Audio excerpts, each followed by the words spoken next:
21 मई 2025 पास्का का 5वां सप्ताह बुधवार। पहला पाठ प्रेरित चरित अध्याय 15 वचन संख्या 1 से 6। यह निश्चय किया गया कि इस समस्या पर यरूशलेम में प्रेरितों तथा पुरोहितों के साथ परामर्श किया जाएगा।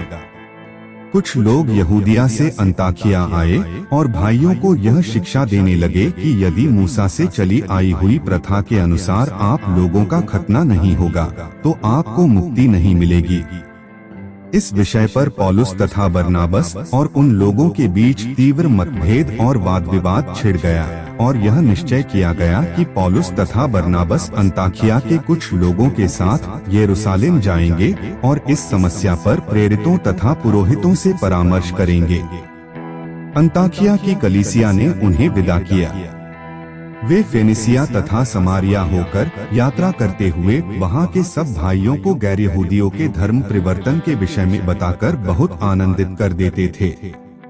जब वे यरूशलेम पहुंचे तो कलीसिया, प्रेरितों तथा पुरोहितों ने उनका स्वागत किया और उन्होंने बताया कि ईश्वर ने उनके द्वारा क्या क्या कर दिखाया है।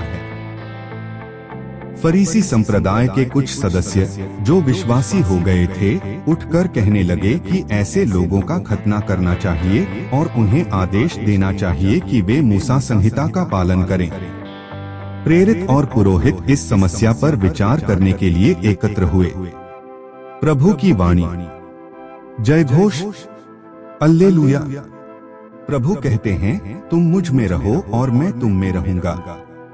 जो मुझ में रहता है वही बहुत फलता है। अल्लेलुया। सुसमाचार। संत योहन के अनुसार पवित्र सुसमाचार अध्याय 15 वचन संख्या 1 से 8। जो मुझ में रहता है और मैं जिस में रहता हूँ वही बहुत फलता है। यीशु ने अपने शिष्यों से यह कहा, मैं सच्ची दाखलता हूँ और मेरा पिता बागबान है। वह उस डाली को जो मुझ में नहीं फलती काट देता है और उस डाली को जो फलती है छांटता है, जिससे वह और भी अधिक फल उत्पन्न करे। मैंने तुम लोगों को जो शिक्षा दी है उसके कारण तुम शुद्ध हो गए हो। तुम मुझ में रहो और मैं तुम में रहूंगा। जिस तरह दाखलता में रहे बिना डाली स्वयं नहीं फल सकती, उसी तरह मुझ में रहे बिना तुम भी नहीं फल सकते।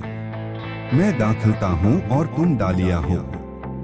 जो मुझ में रहता है और मैं जिस में रहता हूँ वही बहुत फलता है, क्योंकि मुझसे अलग रहकर तुम कुछ भी नहीं कर सकते। यदि कोई मुझ में नहीं रहता तो वह सूखी डाली की तरह फेंक दिया जाता है। लोग ऐसी डालियाँ बटोर लेते हैं और आग में झोंककर जला देते हैं। यदि तुम मुझ में रहो और तुम में मेरी शिक्षा बनी रहे तो तुम जो चाहो मांगो वह तुम्हें दिया जाएगा। मेरे पिता की महिमा इससे प्रकट होगी कि तुम लोग बहुत फल उत्पन्न करो और मेरे शिष्य बने रहो। प्रभु का सुसमाचार।